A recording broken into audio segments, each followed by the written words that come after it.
Marsha is here. She has a question from the audience. Go ahead, Marsha. Thank you so much. I'm wondering whether you think these men were just born great, or whether the times, the circumstances demanded greatness, demanded revolution, and the people brought forth leaders from amongst themselves. If you think it's the latter more than the former, then the implications that any and all of us could be transformative are very powerful. And I would like to know your opinion on that.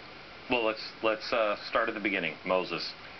Well, certainly we can look comparatively. Moses and also American presidents. Generally speaking, presidents considered to be great presidents were presidents who served during wartime.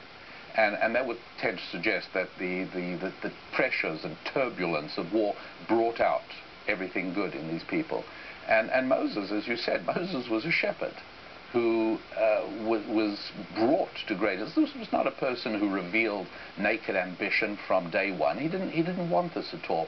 But when it came, he accepted it, and without question, he grew in office. So I would say in general that the circumstances bring out resources of leadership, resources of courage that many of us don't even know we possess in the first place. But it's also the same with Jesus, in the way that, A, he didn't want to do the things he did them. But Jesus also could have been. Gandhi didn't take the leadership role. Martin Luther King was just looking to get to the mountaintop. Moses didn't want it. Jesus also. I mean, you're the Son of God. You could, you know what, guys, I'm a little done with you. But he didn't. He didn't.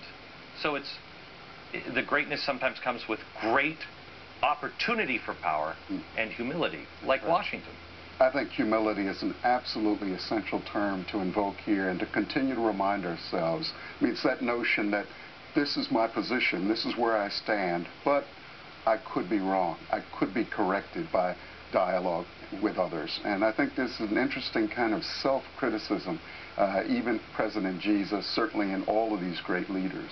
So the excellent point. I mean, Moses is actually mentioned in Scripture as the most humble man who ever lived. Okay, let me go to Gandhi. But you've already said that he really wasn't. Yes. He transformed himself.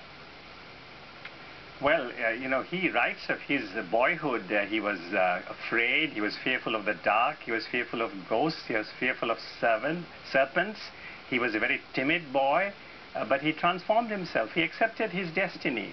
And I absolutely agree with the questioner who says that each one of us can respond to the demands around us, to the needs around us, and transform ourselves.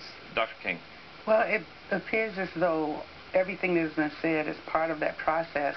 God prepares leaders as the times come forth, and God calls us out of wherever we are into leadership. And so God prepares us to lead, and humility is a major part. And I always like what my uncle said, though. Everybody can be a leader, because everybody can serve. I want to show you a couple of things when we come back. Final thoughts.